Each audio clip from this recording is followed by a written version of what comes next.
మీ business ఏదైనా మీ ఊర్లో promotion చేయాలంటే అది సుమన్ టీవీతోనే సాధ్యం. ఇప్పుడే సంప్రదించండి. మన ప్రీతమ ముఖ్యమంత్రి నారా చంద్రబాబు నాయుడు గారు, అదేవిధంగా డిప్యూటీ సీఎం పవన్ కళ్యాణ్ గారి ఆధ్వర్యంలో అన్నదాత సుఖీభవ అనే కార్యక్రమాన్ని చేపట్టి ప్రతి రైతుకి, భూమి ఉన్న ప్రతి రైతుకి ఇది రెండో విడత 7,000 రూపాయలు బ్యాంకులో డిపాజిట్ చేయడం జరిగింది. ఈ విధంగా 2 విడతలుగా అన్నదాత సుఖీభవ కార్యక్రమాన్ని మనం విజయవంతం చేయడం జరిగింది. ఇటువంటి కార్యక్రమంలో మరి గ్రామాలకు వెళ్తున్నాము. అన్నదాత సుఖీభవ ఎవరికైతే లబ్ధిదారులు ఉన్నారో వాళ్ళందరినీ కలవడం జరుగుతుంది. మరి ఇవాళ రొంపిచెర్ల మండలం అన్నారం గ్రామంలో దాదాపు 650 మందికి లబ్ధిదారులకి అన్నదాత సుఖీభవ మరి బ్యాంకులో డిపాజిట్ చేయడం జరిగింది. ఎక్కడన్నా 1-6 కనుక మరి రైతులకు కనుక అకౌంట్లో పడకపోతే వాటిని కూడా దృష్టిలో తీసుకొని వాళ్ళకి వెంటనే మరి బ్యాంకులో డిపాజిట్ చేయడానికి కలెక్టర్ సిద్ధంగా ఉన్నారు. మరి ఈ మధ్య ఒకళ్ళిద్దరు కలెక్టరేట్ ఆఫీసర్ వచ్చినప్పుడు ఏమంటే బ్యాంకులో డిపాజిట్ చేయడం జరిగిందమ్మా. ఎక్కడ కూడా రైతులు ఇబ్బంది పడాలని పని లేదు. మీకు కనుక నష్టం జరిగి ఉంటే కనుక దాన్ని మా దృష్టికి తీసుకురండి, వెంటనే మీకు లాభాన్ని చేకూర్చేటట్టు మరి ప్రభుత్వం సిద్ధంగా ఉంది. అదేవిధంగా అన్నారం గ్రామంలో మరి ఇంతమంది రైతులకు కూడా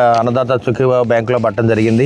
మరి పెన్షన్ కూడా రెగ్యులర్గా ఇస్తున్నారు చాలా మందికి. అదేవిధంగా తల్లికి వందనం కార్యక్రమాన్ని కూడా ఏర్పాటు చేయడం జరిగింది. కాబట్టి ఇచ్చిన హామీలు నెరవేర్చడానికి ఈ ప్రభుత్వం సిద్ధంగా ఉంది. ఆర్థిక పరంగా ఇబ్బందిగా ఉన్నా ఇష్టంగా కష్టంగా అన్ని కార్యక్రమాలని ముందుకు తీసుకెళ్తున్న నారా చంద్రబాబు నాయుడు గారికి, మరి పవన్ కళ్యాణ్ గారికి అన్నారం గ్రామం తరఫున ప్రజలందరూ కూడా రుణపడి ఉంటామని చెప్పి ధన్యవాదాలు తెలియజేస్తున్నారు. మరి ఇప్పుడైతే ప్రతి ఇంటికి తిరుగుతా ఉన్న అన్నారం గ్రామంలో మరి రైతులందరూ కూడా చాలా సంతోషంగా ఉన్నారు. ఉమ్మడి కూటమి ఏర్పడిన తర్వాత గడిచిన 5 ఏళ్లలో ఎటువంటి కష్టాలు నష్టాలు పడ్డాము అవన్నీ లేకుండా ఇవాళ రైతులకు సాధ్యమైనంతవరకు అందరూ కూడా చాలా సంతోషంగా ఉంటున్నారు. సకాలంలో వర్షాలు పడి మరి ఇప్పుడే మొక్కజొన్న విత్తనాలు కూడా వేస్తున్నాము. మరి నిన్న మొన్నటిదాకా కూడా యూరియా ఇబ్బంది లేకుండా అందరూ కూడా అందుబాటులో తేవడం జరిగింది. మన సొసైటీ చైర్మన్ కానీ ఆర్ఎస్కేలు కానీ రైతులందరూ కూడా చాలా సంతోషంగా ఉన్నారు. కులాలు లేవు, మతాలు లేవు, రాజకీయాలు లేవు, అందరికీ ఇవ్వాల్సిందే. అదేవిధంగా ఇప్పుడు డిఏపీ ఎరువులు కూడా అవసరం ఉంది కాబట్టి డిఏపీ కూడా అందజేస్తాము. మరి అగ్రికల్చర్ అధికారులు పూర్తిగా ప్రజల్లో ఉంటున్నారు. పాపం రైతులకు అందుబాటులో ఉండి అన్ని విధాల సహాయం చేస్తారు కాబట్టి మరి అధికారులందరూ కూడా ధన్యవాదాలు తెలియజేస్తున్నాము. ముఖ్యంగా మన ప్రీతం నేత నారా చంద్రబాబు నాయుడు గారికి, పవన్ కళ్యాణ్ గారికి, నారా లోకేష్ బాబు గారికి సదా రుణపడి ఉంటామని చెప్పి అన్నారం గ్రామం నుంచి రైతులందరూ కూడా తెలియజేస్తున్నారు.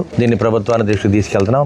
తప్పనిసరిగా ఈ ప్రభుత్వం అయితే రైతుల పక్షపాతి, రైతులకు అండగా ఉంటుంది. మరి ఇప్పుడే వరి ధాన్యాన్ని కొంటామని చెప్పి చెప్పడం జరిగింది. ఎక్కడెక్కడే వరి ధాన్యాన్ని గిట్టుబాటు ధర ఇచ్చుకుంటున్నారు. అదేవిధంగా రేపు మొక్కజొన్న పంటను కూడా వెంటనే కొనడానికి ప్రభుత్వం సిద్ధంగా ఉంది. ఎక్కడ కూడా ఇబ్బందులు లేకుండా రైతులు చక్కగా వ్యవసాయం చేసుకోవాలి, రైతుల పిల్లలు బాగా చదువుకోవాలి, రైతులు ఆర్థిక పరంగా బాగుండాలనే ఆలోచనతోటి మరి ఉమ్మడి కుటుంబం తరఫున సీఎం గారు కానీ డిప్యూటీ సీఎం ఈ కార్యక్రమాలని ప్రజల్లోకి తీసుకెళ్తున్నారు. ఇప్పుడు సీఎం గారు కానీ డిప్యూటీ సీఎం కానీ స్పీకర్ కానీ మినిస్టర్లు ఎమ్మెల్యేలు అందరూ కూడా ప్రజల్లో ఉంటారు. కాబట్టి గడిచిన 5 ఏళ్ళకి ఇప్పటికి తేడా మీరు తెలుసుకోవాలి. అందుకనే రేపు 2029లో కూడా మళ్ళీ మన చంద్రబాబు నాయుడు గారిని 5వ సారి ముఖ్యమంత్రిని గెలిపించుకున్న బాధ్యత మనం అందరం కూడా తీసుకోవాలి. ఆ బాధ్యత తీసుకోవాలంటే మీరు ఇక్కడ ఉన్న ఎమ్మెల్యే అరవింద్ బాబును కూడా మళ్ళీ మీరు గెలిపించుకునే బాధ్యత కూడా మీరే తీసుకోవాలి. తప్పనిసరిగా మీ ఆశీస్సులు దీవెనలు ఉండాలని చెప్పి అరవింద్ బాబుకు ఉండాలి, అక్కడ చంద్రబాబు నాయుడు గారికి ఉండాలని చెప్పి కోరుకుంటూ అన్నారం గ్రామ ప్రజలందరూ కూడా మరొకసారి అన్నదాత సుఖీభవ శుభాకాంక్షలు.